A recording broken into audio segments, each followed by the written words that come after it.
السلام علیکم ورحمۃ اللہ وبرکاتہ۔ کیا حال ہے سب کا؟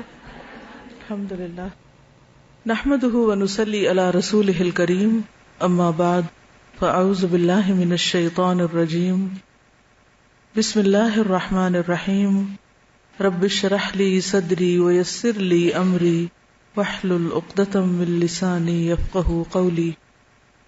کل ہم غزوہ خیبر کے بارے میں پڑھ رہے تھے، تو تھوڑا سا نقشہ اس کا آپ کو دکھائیں گے تاکہ آپ کو اندازہ ہو سکے کہ خیبر مدینہ سے کس طرف کو تھا، اور اس کے علاوہ یہ کہ مختلف قلعہ جات کہاں کہاں پر واقع تھے اور قلعہ کس طرح کا ہوتا ہے، تاکہ آپ کو ایک آئیڈیا ہو سکے کہ صحابہ کرام نے جب مختلف قلعوں کا محاصرہ کیا تو جو لوگ قلعہ بند تھے وہ کن چیزوں میں تھے، کن جگہوں پر تھے، اور اوور آل خیبر کا اوور ویو اب کیا ہے۔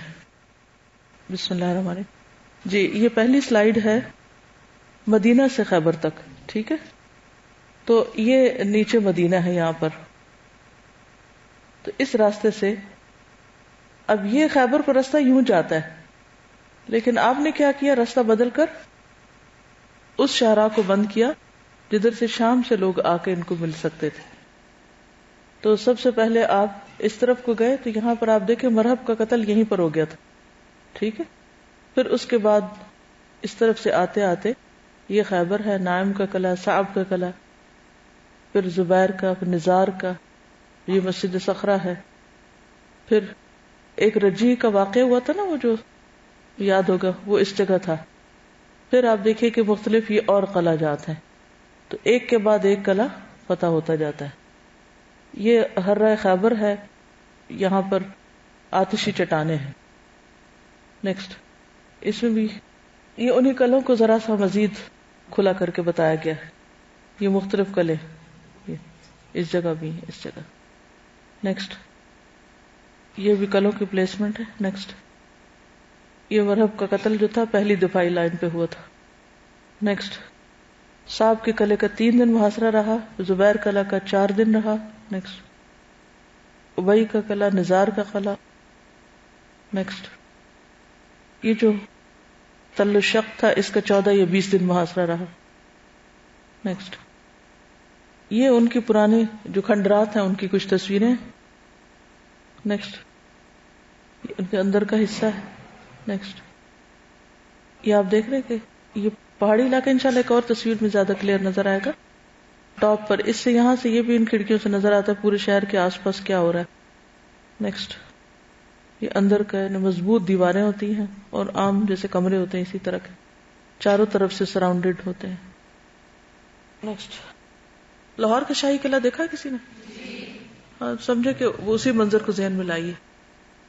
نیکسٹ، یہ آپ دیکھ رہے ہیں کھجوروں کے گھنے درخت۔ نیکسٹ، یہ آپ دیکھیں، یہ 3D پکچر ہے، جیسے آپ جہاز پہ بیٹھ کے اوپر سے دیکھ رہے نیچے۔ یہ آپ دیکھ رہے ہیں قلعہ جات اور آس پاس کھجوروں کے جھنڈ، یہاں پر یہ لوگ کام کرتے تھے اور اسی کے اندر ان کی بستیاں تھیں۔ اس سے آپ کو اندازہ ہو جائے گا کہ کس قسم کی زمین تھی، کہاں کہاں قلعے بنے ہوئے تھے، اور کس طرح یہ اپنی حفاظت کے لیے بستی کو چھوڑ کے وہاں جاتے، اور وہاں قلعے کے اندر کھانے پینے، خوراک کا سامان، یہ سب چیزیں محفوظ ہوتی، اسی لیے کئی کئی دن لوگ وہاں پر اپنا بچاؤ کر لیتے تھے۔ ایسا نہیں لگتا جیسے آپ خود وہاں گھوم رہے ہوں؟ جی بہت بڑی جگہ ہے، بالکل۔ اور حیرت کی بات ہے نا کہ ایک طرف پتھریلی چٹانیں ہیں، دوسری طرف میدان ہے جہاں پر درخت ہیں کھجوروں کے۔ نیکسٹ، اس میں آپ دیکھ رہے ہیں وہ قلعہ جو اوپر پہاڑ کے ہے، باقی یہ کھجوروں کے درخت کے اندر جو نیچے زمینیں ہوتی ہیں اس پر بھی مختلف چیزیں اگاتے ہیں لوگ۔ جیسے کبھی آپ نے کینو کے باغ دیکھے ہوں گے تو باغوں کے اندر کے جو میدان ہوتا ہے اس میں بھی فصلیں وغیرہ ہوتی ہیں، پہاڑ کے اوپر جو بنا ہوا۔ جی ہاں، اور پہاڑ کے اوپر جا کے کنسٹرکٹ کیا ہوا۔ نیکسٹ، یہ آپ دیکھیں کہ کتنے موٹی موٹی دیواریں اور چھتیں آپ دیکھ سکتے ہیں۔ یہ اب اندر سے باہر کا نظارہ ہو رہا ہے قلعے کے اندر سے۔ مدینہ سے جو خیبر کا راستہ ہے وہ پیچیدہ دروں سے تقریباً 100 کلومیٹر تک، یعنی کافی تنگ راستہ ہے، دروں کے بیچ میں سے ہو کے گزرتا ہے۔ یہ چھت کی کڑیاں سی نظر آ رہی. چلیے کافی ہے تاکہ ہمارا لیسن پھر آگے کا ہو سکے. اور بھی ہیں یہ، اس کو آپ مزید دیکھ لیجیے گا کیونکہ اس وقت پھر ٹائم تھوڑا ہے. اندازہ تو آپ کو ہو ہی گیا کہ کیا چیز ہے. جی جی ہاں، وہ تو چاروں طرف سے سراؤنڈ کر لیتے ہیں نا کیونکہ باہر نکل کے نہیں گئے، کچھ نیچے کچھ اوپر، ہر طرف سے. ظاہر ہے کہ وہ اس میں بعض اوقات کودتے تھے جا کے، کوئی ایک آدھ آگے جاتا تھا دروازے کھولتا تھا. جی اس کے لیے ہمت چاہیے نا. جی آپ فرمائیں.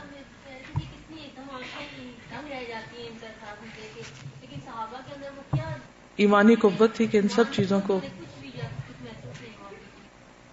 اور یہ سب کچھ اللہ کی خاطر، بڑی بات یہ.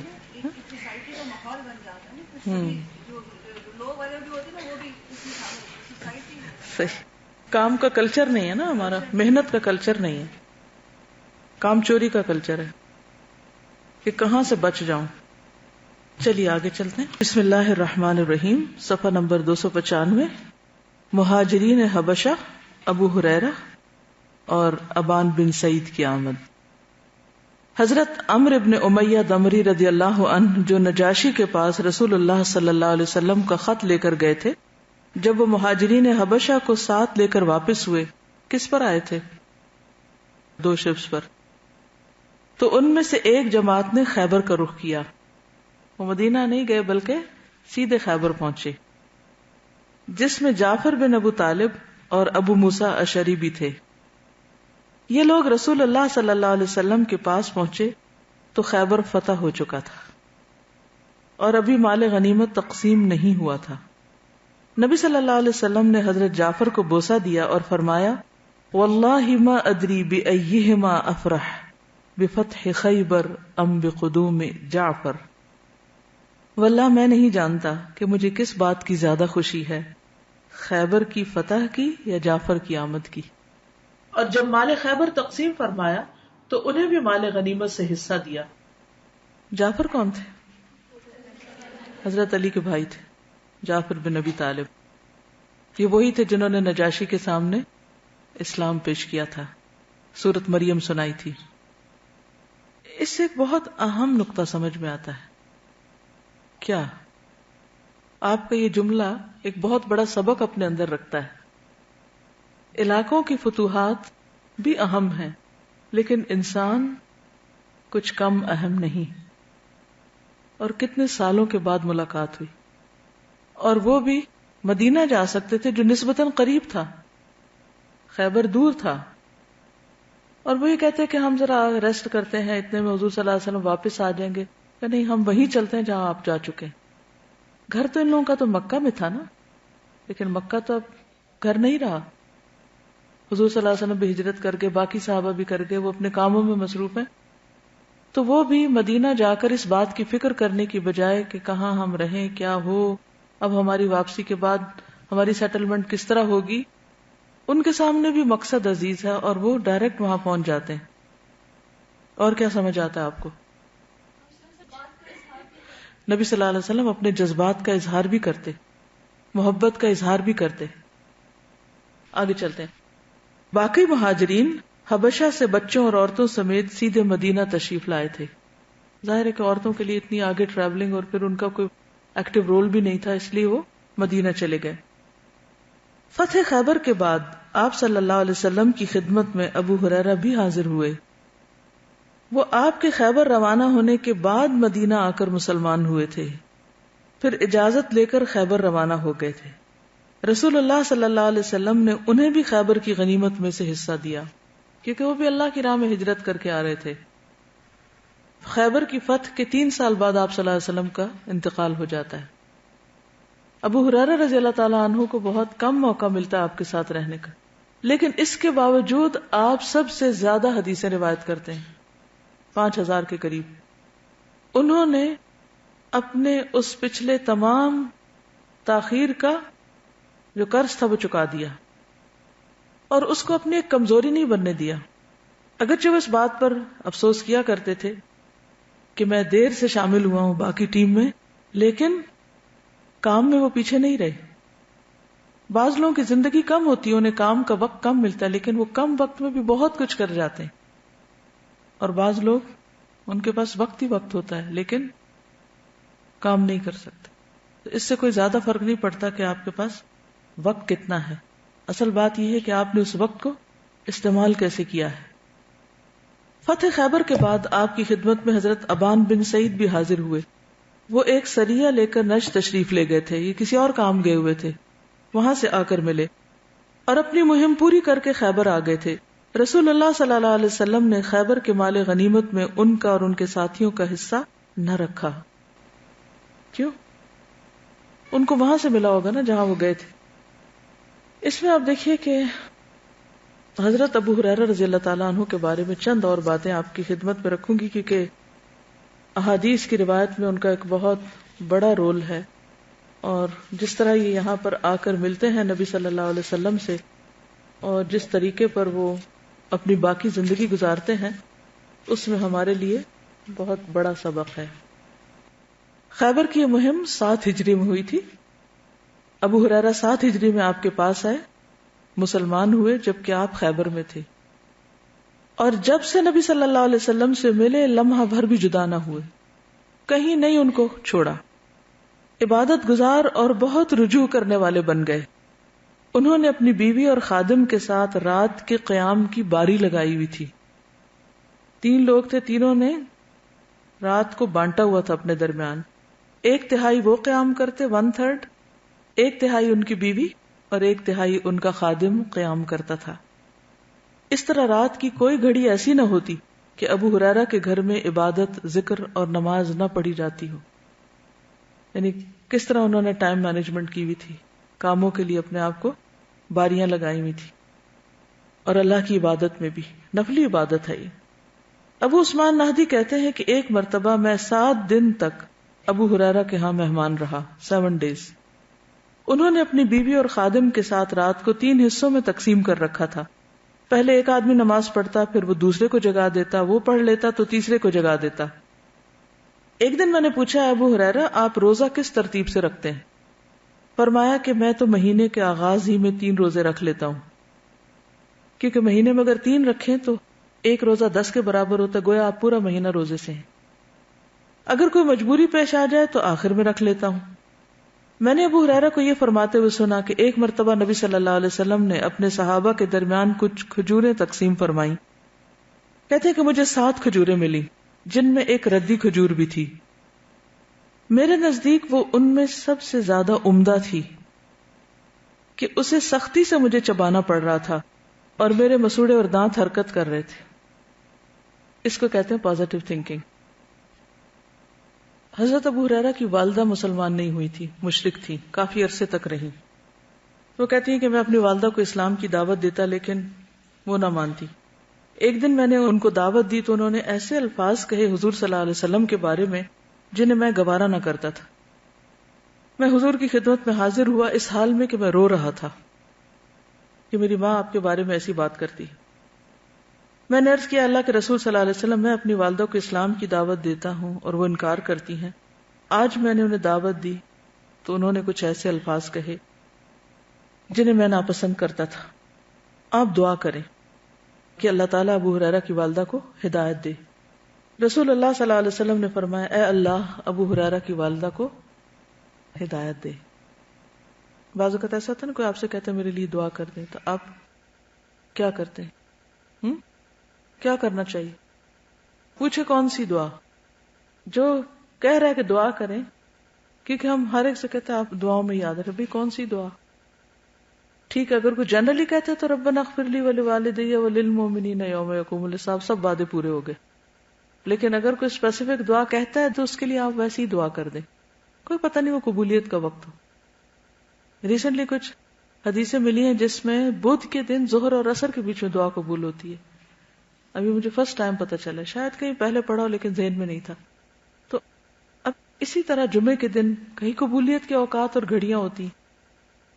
روزہ دار کے لیے دن میں ایک ایسی گھڑی ہوتی ہے جس میں اس کی دعا قبول ہوتی ہے. دعا مانگنے میں کبھی بھی انسان کو دیر نہیں لگانی چاہیے. وہ کہتے ہیں کہ میں نبی صلی اللہ علیہ وسلم کی دعا لے کر خوشی سے نکلا. جب میں آیا اور دروازے پر پہنچا تو کیا دیکھتا ہوں کہ وہ بند ہے. میری والدہ نے میرے قدموں کی آہٹ سنی تو کہا ابو ہریرہ اپنی جگہ پہ رک جاؤ. میں نے پانی گرنے کی آواز سنی. انہوں نے غسل کیا، قمیص پہنی، دوپٹہ اڑتے ہوئے جلدی سے باہر آئیں، دروازہ کھولا. کہا ابو ہریرہ اشہد ان لا الہ الا اللہ واشہد ان محمدًا عبدہ ورسولہ. میں حضور صلی اللہ علیہ وسلم کی طرف واپس لوٹا. میں خوشی سے رو رہا تھا. میں نے عرض کیا اللہ کے رسول صلی اللہ علیہ وسلم خوشخبری ہو، اللہ نے آپ کی دعا قبول کر لی. ابو ہریرہ کی والدہ کو اللہ نے ہدایت دے دی. آپ نے اللہ کا شکر ادا کیا، اس کی تعریف بیان کی اور کچھ بھلائی کے جملے ارشاد فرمائے. میں نے عرض کیا کہ اے اللہ کے رسول صلی اللہ علیہ وسلم دعا کریں کہ وہ میری اور میری والدہ کی محبت اپنے مومن بندوں کے دلوں میں ڈال دے. کیوں؟ بہت دیر سے پہنچے تھے نا، 7 سال کے بعد، تو وہ ایک طرح سے نئے تھے اس بستی میں، اور ہمارے دلوں میں ان کی محبت ڈال دے. تو حضور صلی اللہ علیہ وسلم نے فرمایا اے اللہ اپنے اس بندے ابو ہریرہ کو اور اس کی ماں کو مومنین کے ہاں محبوب بنا دے اور مومنوں کی محبت ان کے دلوں میں ڈال دے. کہتے ہیں کہ کوئی مومن ایسا پیدا نہیں ہوا جس نے میرا ذکر سنا ہو یا مجھے دیکھا اور اس نے مجھ سے محبت نہ کی ہو. مسلم کی روایت ہے.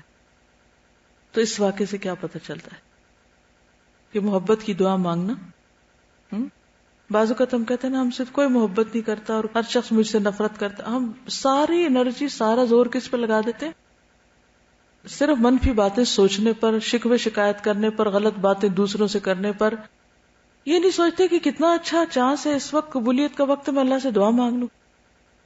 جو کوئی مجھے نہیں دے رہا میں آگے بڑھ کر اس کو دوں تو اللہ تعالیٰ مجھے بھی عطا کرے گا، کیونکہ دینے والوں کو ضرور ملتا ہے. یہ بھی اللہ کا وعدہ ہے.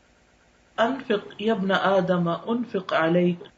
لیکن ہم سولوشن کی طرف نہیں جاتے. یہ دس از the biggest problem. ہم ہر وقت مسائل کا سوچتے ہیں اور یہ سوچتے ہیں کہ کوئی ہمارے لیے سولوشن ڈھونڈ دے.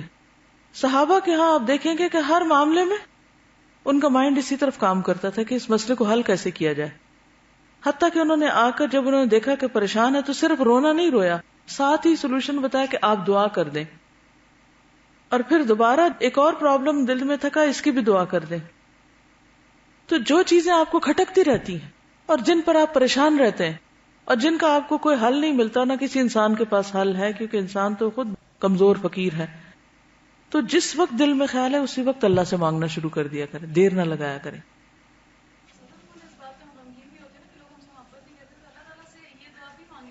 بالکل بالکل بالکل. اللہم ارزقنا حبک وحب من یحبک.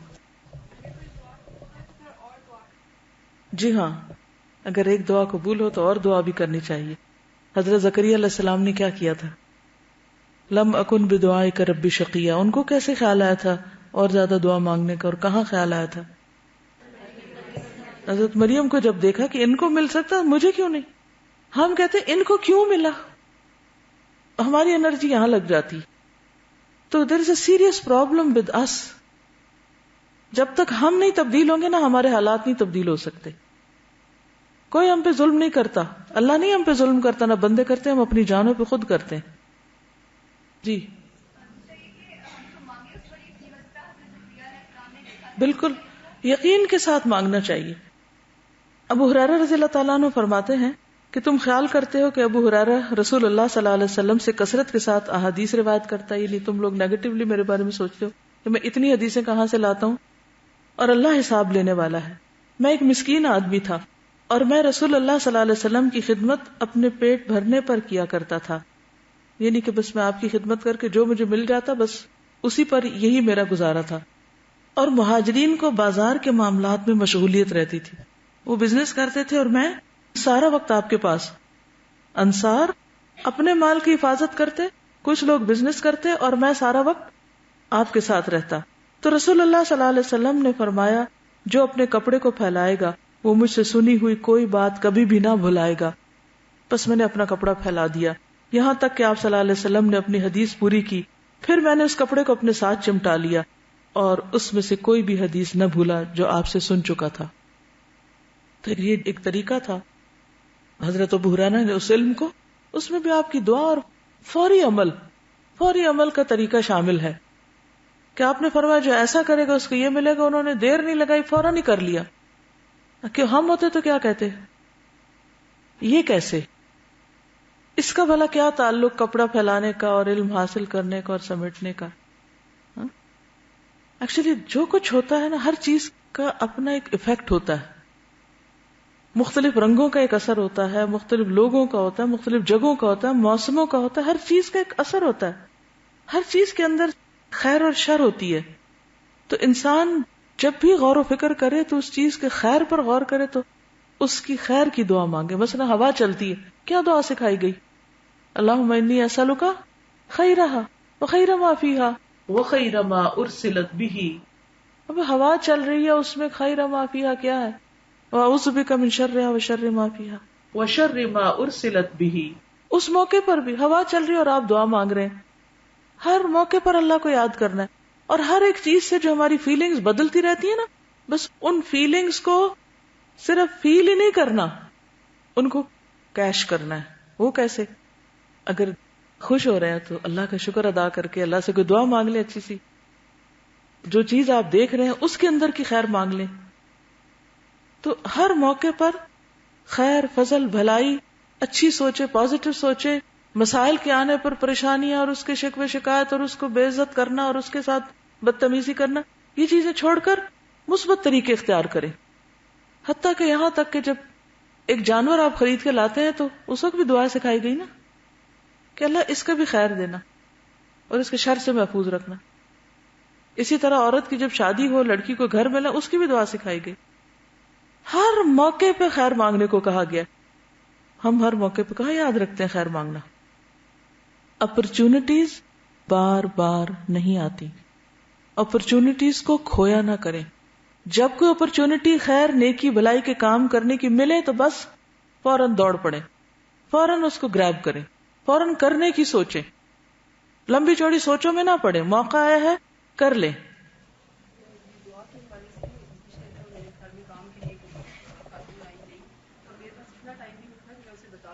کہ کرنا کیا ہے. میں نے اللہ تعالیٰ سے دعا کی کہ اللہ تعالیٰ جو اس سے مجھے خیر پہنچا اور میرے ذریعے اس کو خیر پہنچا.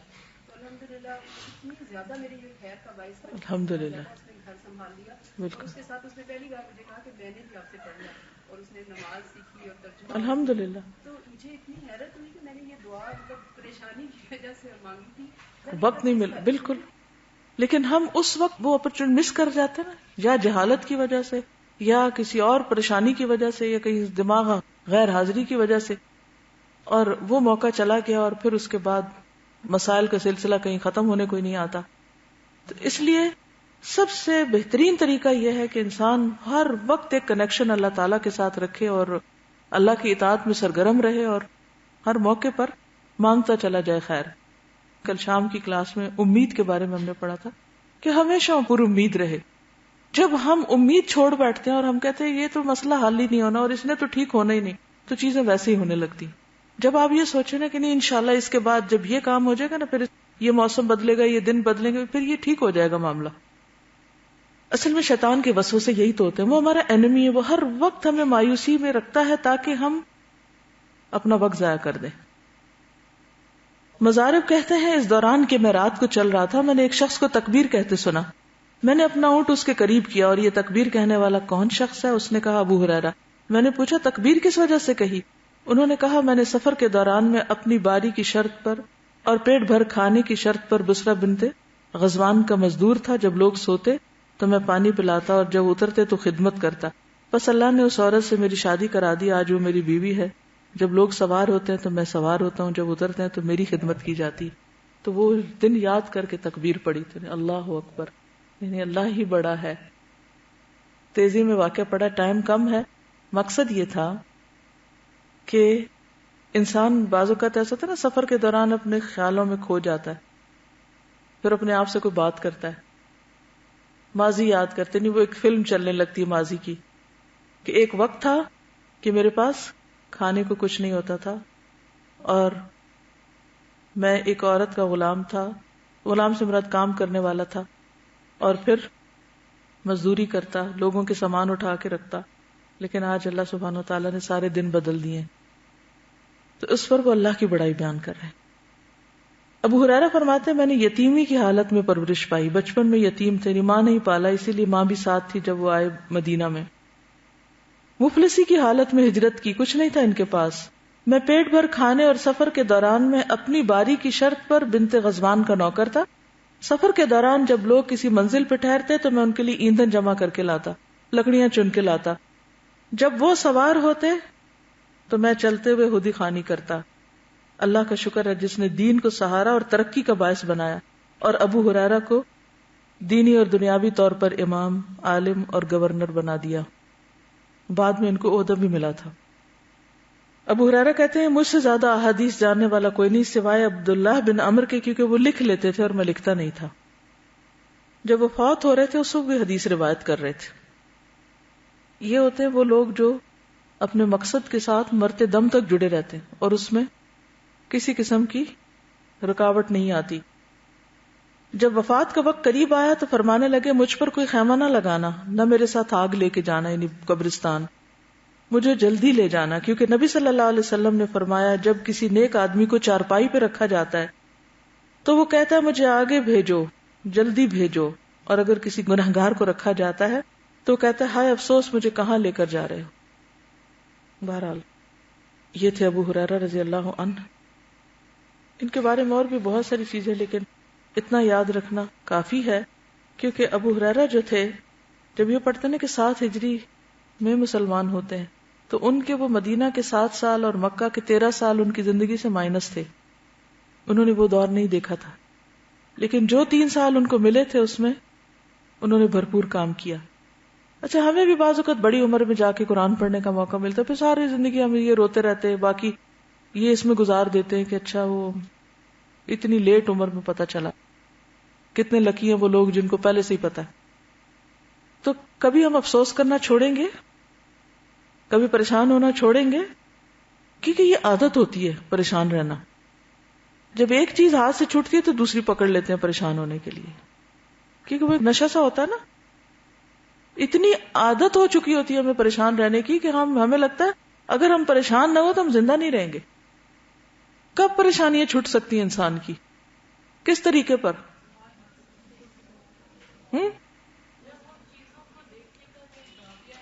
جی ہاں بالکل، جب اپنا لینس چینج کرے، جب اپنی چیزوں کو دیکھنے کا، واقعات کو دیکھنے کا طریقہ بدلے. جب آپ وہ بدل لیں گے تو وہی چیزیں آپ کو مختلف نظر آنے لگے گی. آپ جی ہاں پریزنٹ میں رہنے سے. اچھا یہ کہنا بہت آسان ہے لیکن اس کی پریکٹس کرنی پڑتی ہے بار بار، پھر ہونے لگتا ہے. بعض اوقات ایسا ہوتا ہے نا، آپ نماز پڑھ رہے ہوتے ہیں، اتنے میں کوئی دھڑ سے کچھ ٹوٹنے کی آواز آتی ہے، کبھی کچھ ہوتا ہے. اچھا آپ کا خیال کدھر چلا جاتا ہے؟ فوراً یہ کیا ہوا؟ پھر آپ سوچنے لگ جاتے ہیں اچھا یہ آواز تو شیشہ آواز تو شیشہ ٹوٹنے جیسی. پھر کہتے ہیں کہ نہیں رائٹ سائڈ سے آ رہی ہے، لگتا ہے فلاں جگہ ٹوٹی ہے. اچھا یہ سب شیطان اس وقت تاک میں لگا ہوتا ہے نا ہر وقت کہ کہاں سے اس کو بہکاؤں. انا یؤفکون، انسان کو خود بھی پتہ نہیں چلتا کہ کدھر سے کھو گیا کہاں. اچھا تو میں فوراً اپنے آپ کو کہتی ہوں اس کو چھوڑو، پریزنٹ میں جیو. کیا کر رہی ہو؟ صرف نماز. جھٹک کے پھر نماز کی طرف. تو اس کو آپ کو بار بار پریکٹس کرنا پڑے گا. آپ کام کر رہے اتنے میں کوئی فضول سی چیز آپ کے سامنے آ جاتی تو آپ کیا کرتے؟ جھٹکو اس کو، جو میں کر رہی ہوں اس کو انجوائے کرو. ٹھیک ہے، تو انشاءاللہ اس حربے سے آپ کی بہت سی پریشانیاں ختم ہو جائیں گی، کیونکہ جو ہونا ہو گیا، وہ تو اب واپس نہیں آ سکتا. ہاں یہ الگ بات ہے کہ آپ اس سالن کو اٹھا کے واپس ڈبے میں ڈال لیں. چلیے آگے چلتے ہیں. خیبر کی تقسیم. جب یہود نے امان حاصل کر لی تو جلاوطنی سے پہلے ایک نئی تجویز پیش کی.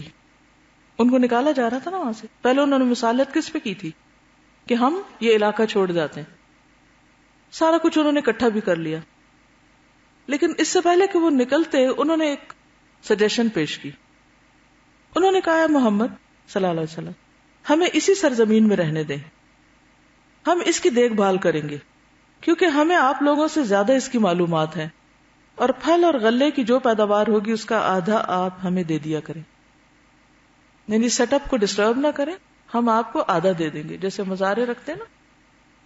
تو اب زمینیں تھیں ان کی، لیکن اللہ رسول کی نافرمانی کی وجہ سے ان سے چھنی، مسلمانوں کے پاس آئیں. اب مسلمان ان کو ایک طرح سے کرائے پر دے رہے ہیں.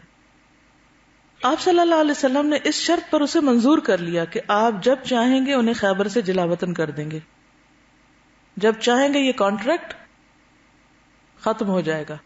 سمجھ آئی کہ نہیں؟ یہ بہت عقل مندی کی بات تھی، بہت ہی زبردست حکیمانہ فیصلہ تھا. یعنی اس میں اعتدال ہے، نہ آپ نے مکمل ٹرسٹ کیا اور نہ ہی مکمل طور پر ان کی ایکسپرٹیز کو لوز کیا. کانٹریکٹ کیا کہ ٹھیک ہے رہو، کام کرو، کیونکہ واقعی وہ جتنا ان جگہوں پہ کام کر سکتے تھے دوسرے نہیں کر سکتے تھے. یہاں پر آپ دیکھیے کہ کس کو اپوائنٹ کیا جا رہا ہے جو زیادہ اسکلفل ہے، لیکن ساتھ ہی کیا رکھا گیا کہ اگر کام نہیں کیا یا کوئی گڑبڑ کی تو پھر ہمیں رائٹ ہوگا کہ تمہیں نکال دیں. انہوں نے کہا ٹھیک ہے. چنانچہ وہ اس شرط پر وہاں مقیم رہے، اور حضرت عمر کے عہد میں جب انہوں نے شر اور خباثت کی راہ اختیار کر لی تھی انہیں جلا وطن کر دیا گیا. پھر رسول اللہ صلی اللہ علیہ وسلم نے خیبر کو 36 حصوں میں تقسیم کیا، 36 پارٹس میں. ہر حصہ 100 حصوں کا مجموعہ تھا، اس کے پھر 100. آپ یوں سمجھے کہ ٹوٹل کو 36 میں ڈیوائڈ کر کے ہر ایک کے اندر پھر 100 ڈبیاں بن گئی.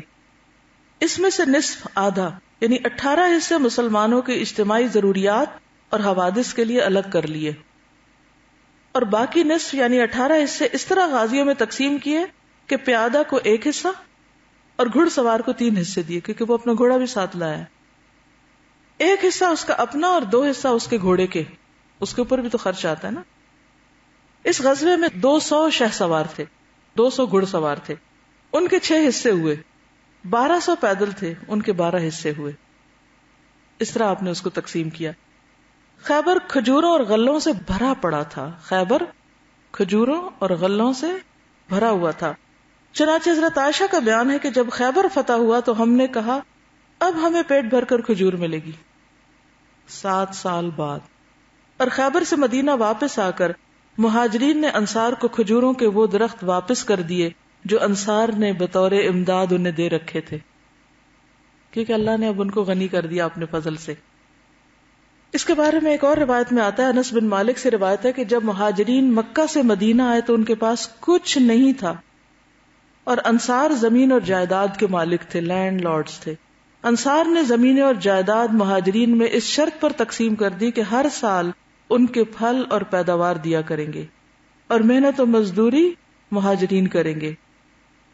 اور انس رضی اللہ تعالیٰ عنہ کی ماں یعنی ام سلیم جو عبداللہ بن ابی طلحہ کی بھی ماں تھی، انہوں نے رسول اللہ صلی اللہ علیہ وسلم کو کھجور کے چند درخت دیے گھر کے خرچ کے لیے. کس نے؟ بعض اوقات لوگ کہتے ہیں کہ آپ صلی اللہ علیہ وسلم کی آمدنی کا کیا ذریعہ تھا، آپ کو کون سا کاروبار کرتے تھے، کیا بزنس کرتے، تو بہت سے لوگ اس سے غافل ہیں کہ آپ کا سورس آف انکم کیا تھا. تو اب یہ دیکھ رہے ہیں خاتون ام سلیم، انہوں نے کیا کیا، کھجوروں کے کچھ درخت، شروع میں تو حضرت علی مزدوری کر رہے تھے نا، پھر آہستہ آہستہ مزید رستے بھی کھلتے گئے. انہوں نے کھجوروں کے کچھ درخت آپ کو دیے تھے. رسول اللہ صلی اللہ علیہ وسلم نے وہ درخت اپنی آزاد کردہ لونڈی ام ایمن کو، جو حضرت اسامہ کی والدہ بھی تھیں، ان کو دے دیے. جب نبی صلی اللہ علیہ وسلم خیبر والوں کے قتل سے فارغ ہوئے اور مدینہ واپس آئے، یعنی جنگ سے فارغ ہوئے یا غزوے سے فارغ ہو کے مدینہ آئے، تو مہاجرین نے انصار کی دی گئی جائیدادیں انہیں واپس دے دی، کیونکہ اب ان کو خود حصے مل گئے تھے. رسول اللہ صلی اللہ علیہ وسلم نے انس کی ماں کو ان کے کھجور کے درخت واپس کر دیے، اور رسول اللہ صلی اللہ علیہ وسلم نے ام ایمن کو اس کے بدلے میں اپنے باغ کے کچھ درخت دے دیے.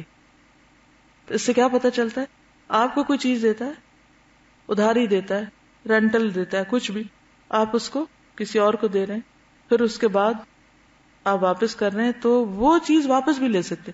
ویسے تو حکم ہے نا کہ ہدیہ دے کر نہیں لے سکتے، لیکن اگر آپ اپنے استعمال کے لیے، مثلاً آپ کو کوئی فرنیچر ہے، کوئی چیز ہے، آپ نے ضرورت کے تحت کسی کو دے دی، جب ان کے پاس اپنی آ گئی، انہوں نے نیا بنوا لیا، آپ کو واپس دیا، تو آپ اس کو واپس لے سکتے، لے کر کسی اور کو بھی دے سکتے. تو یہ اصول یاد رکھیے، ہدیہ دے کے نہیں لے سکتے. تو ہدیے میں اور عاریتن دی ہوئی چیز میں فرق ہوتا ہے. عاریتن کا کیا مطلب؟ ادھار دی ہوئی. ٹھیک ہے. اس میں ایک اور روایت میں یہ بھی آتا ہے کہ پہلے ام ایمن ہچکچائیں اور کہنے لگی میں تو نہیں دوں گی واپس اب، لیکن آپ نے کہا اچھا میں تمہیں اور جگہ سے دیتا ہوں، یہ واپس کر دو، کیونکہ سب واپس ہو رہی تھی چیزیں. اس سے بھی آپ دیکھیں صحابہ کرام کا استغنا. کہ جب تک ضرورت تھی چیز رکھی، جب ضرورت پوری ہو گئی، لالچ نہیں تھا نا، تو اس کو واپس کر دیا. ام ایمن نے جب انکار کیا نا کہ میں نہیں واپس دوں گی، تو حضور نے فرمایا اچھا ان سے 10 گنا زیادہ لے لو اور وہ ان کو دے دو. اس سے ایک اور بات بھی پتہ چلتی ہے، خواتین سے معاملہ مشکل ہوتا ہے. اچھا، زہریلی بکری، یہ واقعہ سنا ہوا؟ خیبر ایک طرح سے، یعنی جتنی بھی اب آج تک جنگیں ہوئی، فتوحات ہوئی، ان کی ایک پیک تھی نا. پھر اس کے بعد یوں لگتا ہے کہ جیسے اب واپسی کا اور کمپلیشن کا سلسلہ شروع ہو رہا ہے. اس کے بعد عمرہ ہوتا ہے، پھر مکہ فتح ہوتا ہے، اور پھر یعنی آپ صلی اللہ علیہ وسلم کا ایک مشن اپنے کمپلیشن کی طرف لوٹ رہا ہے. کیونکہ آپ صلی اللہ علیہ وسلم کی جب وفات ہوئی تو آپ نے فرمایا کہ میں اس کا زہر جو مجھے اس وقت دیا گیا تھا اس کا اثر اب تک محسوس کرتا ہوں. تو یہ زہر خیبر کے موقع پر دیا گیا تھا. جب حالات پرسکون ہوئے اور خوف جاتا رہا تو یہود اپنی خباثت پر پلٹ آئے اور انہوں نے نبی صلی اللہ علیہ وسلم کے قتل کی سازش کی. چنانچہ اپنے اکابر میں سے ایک شخص سلام بن مشکم کی بیوی کے ذریعے سے رسول اللہ صلی اللہ علیہ وسلم کو ایک زہر آلود بکری ہدیہ کی. اسے معلوم تھا کہ رسول اللہ صلی اللہ علیہ وسلم کو بازو پسند ہے، یعنی بکری کا، لہٰذا اس نے بازو میں زیادہ زہر ڈالا. رسول اللہ صلی اللہ علیہ وسلم نے اس بکری کا ایک لقمہ لے کر چبایا، پھر تھوک دیا. فرمایا انہا شاۃ مسمومۃ، یہ زہر آلود بکری ہے. پھر آپ نے اس عورت اور یہود سے دریافت کیا تو انہوں نے اپنے جرم کا اقرار کیا اور کہا ہم نے سوچا کہ اگر یہ بادشاہ ہے تو ہم اس سے راحت پا جائیں گے، یعنی زہر اثر کر جائے گا اور ختم ہو جائیں گے، اور اگر نبی ہے تو زہر اسے نقصان نہ پہنچا سکے گا. اس پر آپ نے یہود اور اس عورت کو معاف کر دیا. اس پر آپ نے یہود کو اور خاص طور پر جس نے یہ ظلم کیا تھا معاف کیا. لیکن بعد میں بشر بن معرور اسی زہر کی وجہ سے انتقال کر گئے، کیونکہ انہوں نے بھی کھا لیا تھا ساتھ. آپ نے عورت کو قصاص میں قتل کرا دیا، اپنی وجہ سے نہیں، بشر کی وجہ سے، ذاتی انتقام نہیں لیا. اہل فدق کی سپردگی.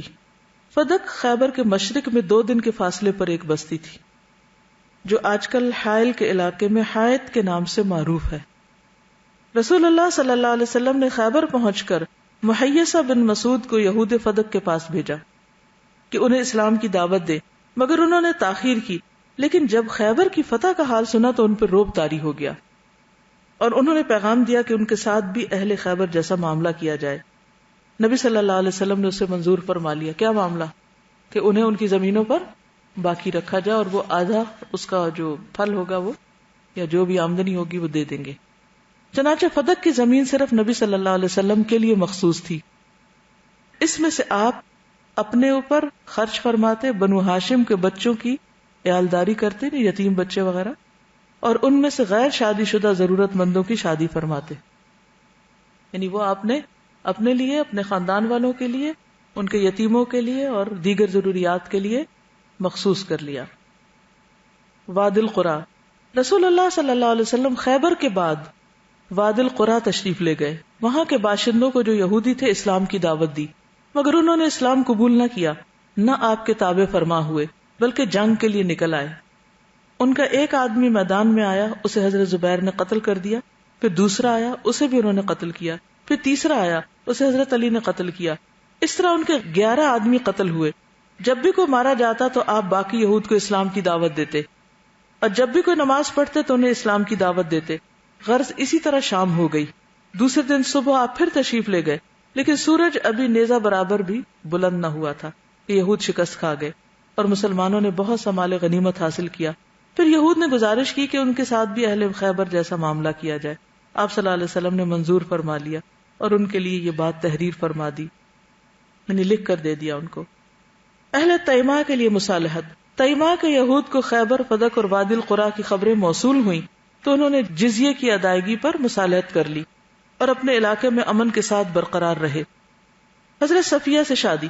حضرت صفیہ بنت حیی ابن اخطب کو جب قیدیوں میں شامل کیا گیا، یعنی خیبر کے قیدیوں میں، تو انہیں رسول اللہ صلی اللہ علیہ وسلم کی اجازت سے حضرت دحیہ بن خلیفہ کلبی نے لے لیا. لیکن صحابہ نے آ کر حضور صلی اللہ علیہ وسلم سے عرض کی کہ وہ صرف آپ کے شایان شان ہیں. وہ کیوں؟ وہ قریظہ اور نذیر کی سردار ہیں. رسول اللہ صلی اللہ علیہ وسلم نے انہیں بلا کر ان پر اسلام پیش کیا. انہوں نے اسلام قبول کر لیا. اس پر آپ نے انہیں آزاد کر کے ان سے شادی کر لی اور ان کی آزادی ہی کو مہر قرار دیا اور انہیں بعض عورتوں کے حوالے کر دیا، یعنی خواتین کے گروپ میں شامل ہو گئی۔ جب خیبر اور وادی القریٰ فتح ہو گئے، فدق اور تیماء کے باشندوں نے اطاعت قبول کر لی اور آپ نے مدینہ کی واپسی کی راہ لی تو وادی صحبہ میں پہنچ کر حضرت صفیہ حلال ہو گئی، چنانچہ انہیں آپ کے پاس رخصت کر دیا گیا۔ یعنی حلال ہوگی سے کیا مراد ہے؟ آپ کو معلوم ہے نا کہ جو عورتیں جنگوں میں پکڑی آتی ہیں تو یہ میک شور کیا جاتا ہے کسی کو بھی دینے سے پہلے کہ وہ پریگننٹ نہیں ہے۔ چنانچہ انہیں آپ کے پاس رخصت کر دی، یعنی اس وقت ان کی رخصتی ہوئی، نکاح ہو چکا تھا۔ آپ نے دلہا کی حیثیت سے ان کے ہمراہ صبح کی کھجور، پنیر اور گھی پر مشتمل ولیمہ کھلایا، 3 روز شبہ عروسی کے طور پر ان کے ساتھ قیام فرمایا، پھر روانہ ہو گئے اور سفر 7 ہجری کے آخر یا ربیع الاول 7 ہجری کے اوائل میں مدینہ تشریف لائے۔ خیبر میں کتنا عرصہ گزرا؟ محرم 7 ہجری میں گئے تھے، تو گویا 2 مہینے کا یہ سارا معاملہ تھا جس میں آپ ایک اور بڑے دشمن سے نمٹ کر آ رہے تھے، کیونکہ اگر آپ ان کو ایسے ہی چھوڑ دیتے تو مدینہ میں کبھی بھی امن قائم نہیں ہو سکتا تھا۔ بس یہ ایک جملہ یاد رکھیے، کبھی بھی کوئی آپ کے ذہن میں یہ ڈالنے کی کوشش کرے کہ آپ نے ان کے ساتھ کوئی زیادتی کی تھی۔ اللہ تعالیٰ نے نبی صلی اللہ علیہ وسلم کو بھیجا ہی اس لیے تھا، هو الذی ارسل رسولہ بالہدی ودین الحق لیظہرہ علی الدین کلہ۔ دین کو اسٹیبلش کرنا آپ کے مقاصد میں سے تھا، اسی کے لیے آپ نے یہ سارے اقدامات کیے۔ غزوہ ذات الرقاع، اس کا مختصر ذکر پیچھے آپ پڑھ چکے ہیں، تھوڑا سا اس میں مزید بات کروں گی۔ جمادی الاولیٰ 7 ہجری، اب آپ دیکھیے ربیع الاول میں واپس آ رہے ہیں اور 7 ہجری سیم ایئر جمادی الاولیٰ میں یعنی نیکسٹ منتھ پھر ایک اور مہم۔ خیبر سے مدینہ آ کر رسول اللہ صلی اللہ علیہ وسلم مطمئن ہو چکے تو سنا کہ بنو انمار، سالبہ اور محارب کے بدو اکٹھے ہو رہے ہیں۔ آپ نے کسی اور کے بارے میں پڑھا کہ اتنے چیلنجز میں اس کی لائف گزری اور پھر بھی اس نے تعلیم، تعلم، تربیت کا سارا کام بھی انجام دیا ہو۔ حیرت انگیز پرسنالٹی ہے نبی صلی اللہ علیہ وسلم کی۔ ہماری زندگی میں ایک چھوٹا سا کوئی واقعہ، حادثہ، کوئی پریشانی کچھ پیش آ جائے تو ہماری کتابیں بند ہو جاتی ہیں۔ ہمیں سیکھنا یہ ہے، اگر ہم زندگی کو واقعی صحیح استعمال کرنا چاہتے ہیں تو سیکھنا یہ ہے کہ حالات کچھ بھی ہوں، جو کام ہم کر رہے ہیں اس میں کوئی کمی نہ آئے، وہ ساتھ کے ساتھ جاری رہے۔ اس میں آپ دیکھیں کہ پاکستان کے حالات، جیسے جس وقت بھی اخبار اٹھائیں، جب بھی خبریں پڑھیں، کہیں بھی رہیں، خصوصاً اگر آپ کراچی رہتے ہوں، تو ہر روز ایک نئی خبر، ایک نئی مشکل، ایک نئی پریشانی، ایک نیا حادثہ، ایک نیا چیلنج۔ کبھی پاکستان کو خطرہ ہے اندرون سے اور کبھی خطرہ ہے بیرون سے۔ اس ساری صورتحال سے عوام کو جب صحیح رہنمائی نہیں ملی تو بڑی موج کیا لوگوں نے۔ کیا؟ حالات کو بہانہ بنا کر ہر کام ہالٹ پہ، ساری ترقی کا عمل رک جاتا ہے۔ سڑک بن رہی تو وہ بند ہو گئی، کوئی راستہ بند کیا تو دوبارہ نہیں کھولا، ہر چیز میں پیچھے سے پیچھے۔ کیوں؟ اس لیے کہ ہم حالات کو عذر بنا لیتے۔ آپ کہیں بھی رہ رہے ہیں، دنیا میں کہیں بھی چلے جائیں، مکمل امن کہیں بھی نہیں ہے، ہر جگہ کسی نہ کسی طرح کے کوئی مسائل ہیں، کہیں تھوڑے کہیں زیادہ۔ مثلا ایک مسئلہ جو یہاں ہے وہ دوسری جگہ نہیں ہوگا، لیکن وہاں ایک اور ہوگا جس کو آپ فورس ہی نہیں کر رہے، اور آپ سمجھ رہے ہیں آپ یہاں سے نکل کے کہیں اور امن میں رہیں گے۔ یہ نہیں ہو سکتا۔ دنیا امتحان کی جگہ، یہ کیسے ہو سکتا ہے کہ یہاں آپ کو جنت مل جائے؟ جنت صرف ایک ہی ہے اور وہ مرنے کے بعد ہی ملے گی۔ اس لیے یہاں یہ ہمیشہ یاد رکھیے، شادی ہے، بچے پیدا ہو رہے ہیں، وہ پڑھ رہے ہیں، اب ان کی شادی ہے، اب ان کے آگے بچے ہیں، اب دنیا میں سلسلے جاری رہیں گے۔ لیکن جو آپ زندگی میں مقصد اپنے سامنے رکھیں، اس میں اونچ نیچ تو ہوگی، کبھی زیادہ کام ہوگا، کبھی کم ہوگا، لیکن موافق حالات کا انتظار نہیں کرنا کہ ذرا حالات ٹھیک ہو جائے پھر میں بہت اچھی طرح کام کروں گی۔ یہ اپنی ڈکشنری سے نکال دیں، انہوں نے ایسے ہی رہنا ہے اور مجھے بھی اپنا کام نہیں چھوڑنا، میں تو کرتے رہنا ہے۔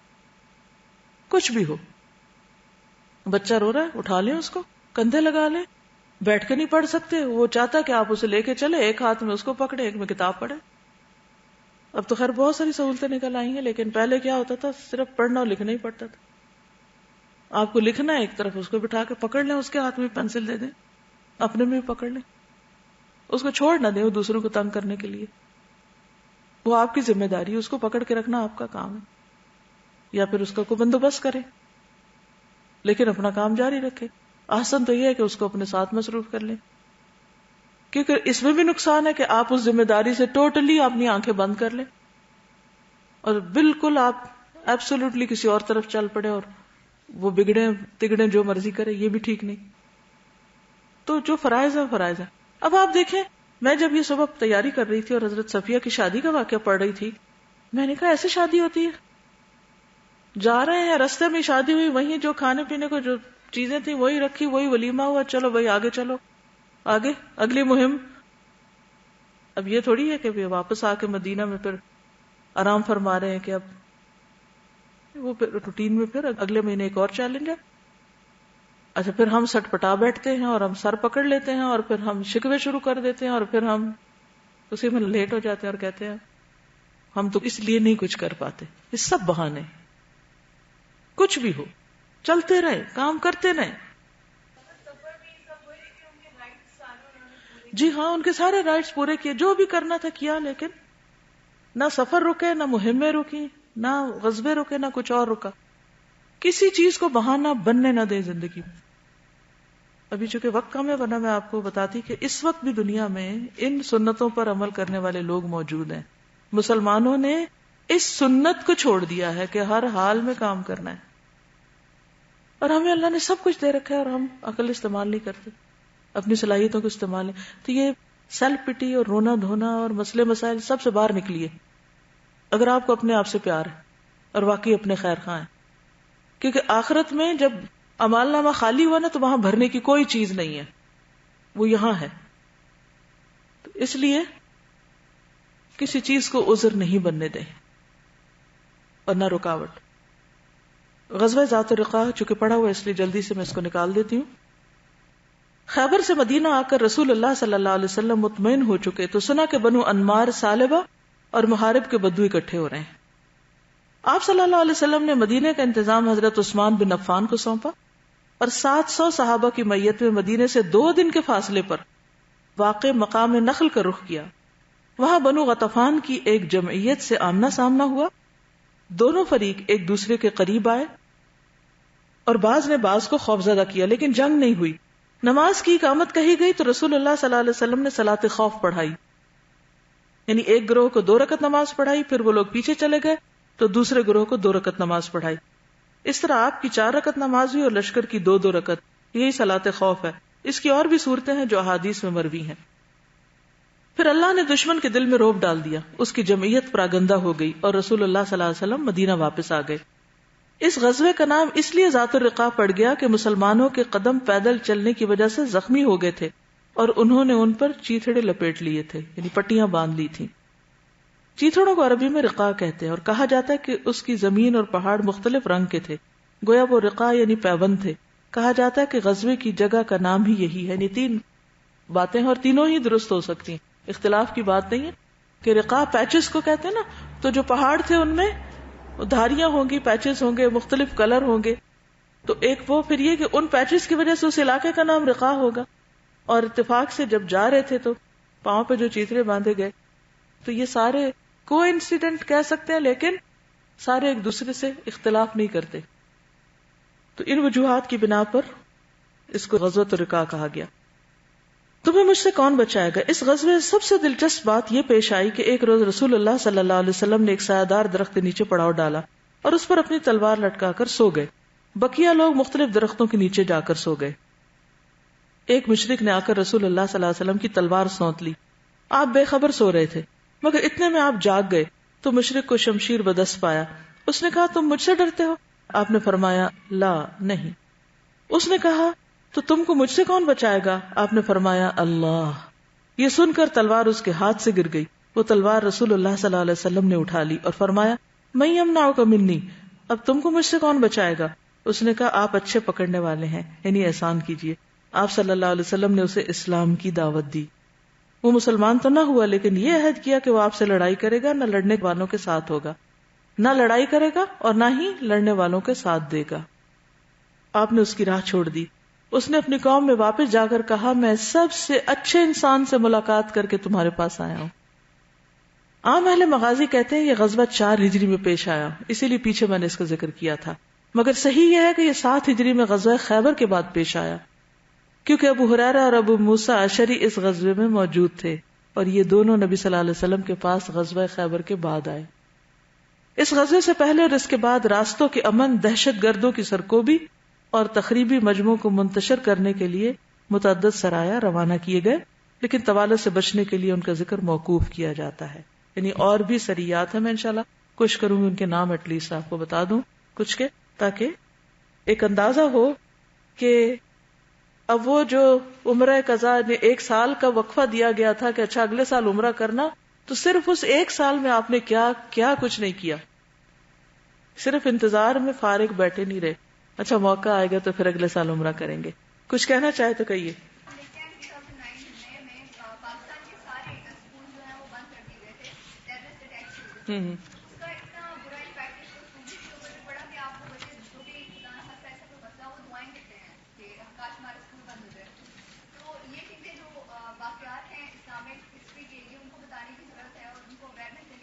بتائیے، آپ کو پتا تھا اس سے پہلے؟ نہیں پتا تھے نا. ان کو کیسے پتا چلے گا؟ آپ بتائیں گے تو پتا چلے گا نا. پھر کیا فرض بنتا ہے کہ اس علم کو اپنے پاس نہ رکھ لیں. کچھ لوگ تو پڑھنے آگے لیکن سب تو پڑھنے بھی نہیں آتے. اگر آپ یہاں نہ ہوتے سو کہیں اور کسی کالج میں بیٹھے ہوتے تو آپ کو یہ ہسٹری تو نہیں پتا چلتی. تو اس لیے بے حد ضروری ہے کیا سیکھیں اور سکھائیں. اس کے لیے ایک طریقہ یہ ہے کہ لوگوں میں مختلف جو پیمفلیٹس بنتے ہیں یہ لے جائیں، انہیں پڑھ کے سنائیں اور آگے سے آگے پھیلائیں. جی